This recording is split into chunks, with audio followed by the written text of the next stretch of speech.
मैं वीडियो बनाऊंगा। मैं जी वीडियो किन्ने बनानी है? राणा भाई नु पा, राणा भाई नु फुल पा, फड़ सारे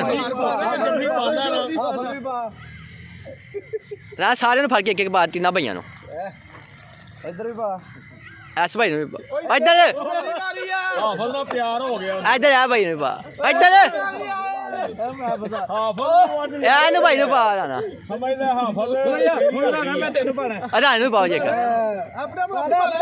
अपने पाला आंदा एक और दे राणा शहजादा आदमी एक खोड़ ਇਹ ਸਾਡਾ ਨਿੱਕਾ ਵੀਰ ਹੈ ਦਾਦਾ ਬੱਬਰ ਸ਼ੇਰ। ਅੱਜ ਅਸੀਂ ਆਏ ਹਾਂ ਕੋ ਸ਼ੇਖੂਪੁਰੇ ਔਰ ਜ਼ਾਦ ਭਾਈ ਨੇ ਬੜਾ ਇੱਕ ਪਿਆਰ ਕੀਤਾ ਹੈ, ਮੁਹੱਬਤ ਹੈ ਕਿ ਆਈ ਲਵ ਯੂ ਸ਼ੇਖੂਪੁਰਾ। ਬਾਕੀ ਥੈਂਕ ਯੂ ਸਾਡਾ ਛੋਟਾ ਵੀਰ। ਅਸੀਂ ਇਹ ਇਨਸ਼ਾਅੱਲਾ ਇੰਤਜ਼ਾਰ ਕਰਾਂਗੇ ਆਪਣੇ ਭਾਈ ਦਾ ਕਿ ਜਿੱਦਣ ਸਾਡੇ ਕੋਲ ਗੁਜਰਾਂ ਆਏਗਾ और ਮੁਹੱਬਤਾਂ ਹੋਣਗੀਆਂ, ਪਿਆਰ ਹੋਏਗਾ और ਲਵ ਯੂ ਹੋਏਗਾ। ਤੋੜਾ ਭਰ ਕੇ ਰਾਣੇ ਨੇ ਜੋ ਕਹਿਤਾ ਕਈ ਨਾ ਮੈਂ ਤੁਹਾਨੂੰ ਦੱਸਾਂ ਕਹਿਤਾ ਸੋ ਕਹਿਤਾ ਪੱਕਾ ਹੀ ਹੋ ਗਿਆ। ਰਾਣੇ ਨੂੰ ਜੋ ਕਹਿਤਾ ਰਾਣਾ ਸਾਹਿਬ ਮੈਨੂੰ ਇੱਕ ਗੱਲ ਦੀ ਸਮਝ ਨਹੀਂ ਆਈ।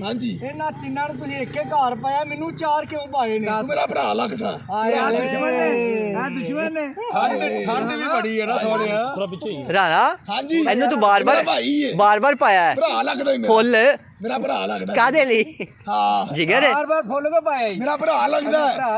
ਹਾਂ ਮੇਰਾ ਵੀਰ ਹੈ ਜਿਗਰ। ਉਹ ਤੂੰ ਰੱਖ ਭਰਾ ਲੱਗਦਾ ਮੇਰਾ। ਆ ਰੱਖ ਲੈ ਉੱਥੇ ਲੈ ਜਾ ਸਾਈਡ ਤੇ ਨੂੰ। ਨਹੀਂ ਮੈਂ ਲੈ ਕੇ ਜਾਣਾ, ਮੇਰਾ ਵੀਰ ਹੈ। ਆਹੋ ਜੋ ਕਹਿਤਾ ਮਰਜੀ ਲੈ ਜਾਏ। ਜੋ ਭਰਾ ਹੈ ਮੇਰਾ, ਮੇਰਾ ਭਰਾ ਹੈ, ਮੇਰਾ ਭਰਾ ਹੈ, ਭਰਾ ਵਰਗਾ ਰਾਣਾ ਤੇਰੀ ਬੇਗਮ ਆ ਰਹੀ ਹੈ। ਕੋਈ ਗੱਲ ਨਹੀਂ, ਮੇਰਾ ਭਰਾ ਜਿਗਰ ਹੈ।